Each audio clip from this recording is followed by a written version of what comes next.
আল্লাহ বলছে, রে বান্দা, আরে আর কেমনে বললে রে তুই ঈমান আনতি, আর কি বললে রে তুই বুঝতি, আমার বন্ধুর আর কত রক্ত দেখলে তুই ঈমান আনতি, আর কতদিন আমার রাসূল উপবাস থাকলে তোর কলিজায় ভালোবাসা জন্মাইতো। 23টা বছরে আমি শোয়েছি বন্ধুর।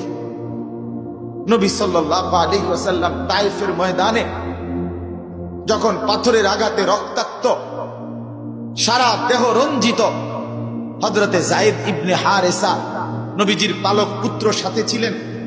উনি বলেন, পায়ে রাসূলুল্লাহর শরীরের রক্তে পায়ের জুতা মোবারক জমাট বাইধা গেছে।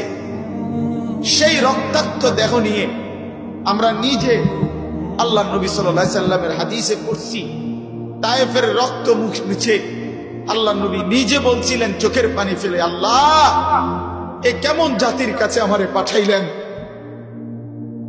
যে জাতি আপনার দিকে ডাকার বিনিময়ে এইভাবে পাথর মারলো আমারে। আমরা হযরত মাওলানা তারিক জামিল সাহেবের বয়ানে শুনছি, উনি বলছেন 7 আসমানের ফেরেশতারাও চিৎকার করে বলছে, হায় আল্লাহ, আপনার বন্ধুর গায়ে এভাবে পাথর মারছে, রক্তাক্ত করে ফেলছে, আপনি তো আছেন মাওলা, আপনি কেমনে সইছেন? নবীজি পেটে পাথর বাঁধছে তো আল্লাহ কেমনে সইছে? উহুদের দান শহীদ রক্তে ভাসছে, জমিন ভেসেছে তো আল্লাহ কেমনে সহ্য করছে? এত কিছুর বিনিময়ে, এত কোরবানি ত্যাগের বিনিময়ে, দিবানিশি এই পরিশ্রমের বিনিময়ে 23টা বছর খোদার কসম, আল্লাহ নবী সাল্লাল্লাহু আলাইহি ওয়াসাল্লাম সমস্ত ঐতিহাসিকদের হিসাব এটা, নবী সাল্লাল্লাহু আলাইহি ওয়াসাল্লাম ঘরে বিছানায় ছিলেন যতক্ষণ, তার চাইতে বেশি, কয়েক গুণ বেশি আল্লাহ নবী সাল্লাল্লাহু আলাইহি ওয়াসাল্লাম ঘোড়ার পিঠে মানুষের দাঁড়ে দাঁড়ে ছিলেন বেশি। কবি ইধার কবি উধার, কখনো এদিকে কখনো সেদিকে, কবি জমি পর কবি আরশ পর, কখনো নিচে কখনো উপরে, কবি দর বদর, কখনো মানুষের দুয়ারে দুয়ারে, বলতেই থাকছে, বলতেই থাকছে, ছুটছেন তো ছুটছেন।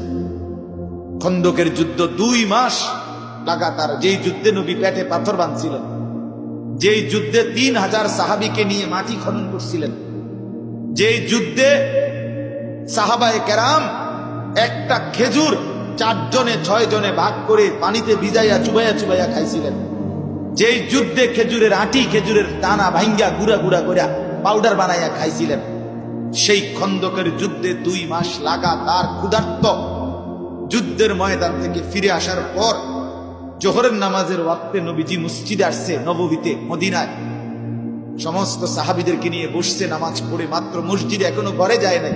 আল্লাহর কসম, আমরা নিজে কিতাবে পড়ছি হাদিস, হযরত জিবরাইল আলাইহিস সালাম আসছে, আয়েশা বলতেছে, ইয়া রাসূলুল্লাহ, যুদ্ধ শেষ? নবীজি বললেন, হ্যাঁ, যুদ্ধ শেষ, আল্লাহ আমাদেরকে বিজয় দিছে, আমরা ঘরে ফিরছি, এইমাত্র মসজিদে আইলাম।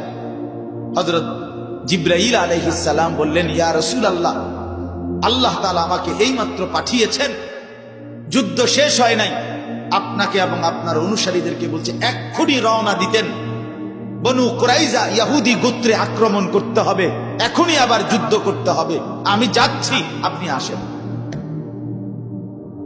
কসম, আল্লাহ নবী সাথে সাথে দাঁড়িয়ে গেলেন, দাঁড়িয়ে বললেন, সাহাবীরা, তোমরা যে যে অবস্থায় আছো এক্ষুনি রেডি হয়ে আসরের নামাজ গিয়া বনু কুরাইজায় পড়বে। খামখেয়ালি কথা মিয়া, গল্প শোনা তো আমার জন্য সহজ, আপনার জন্য সহজ, বাস্তবতা কতটা কঠিন, বাস্তবতা কতটা কঠিন।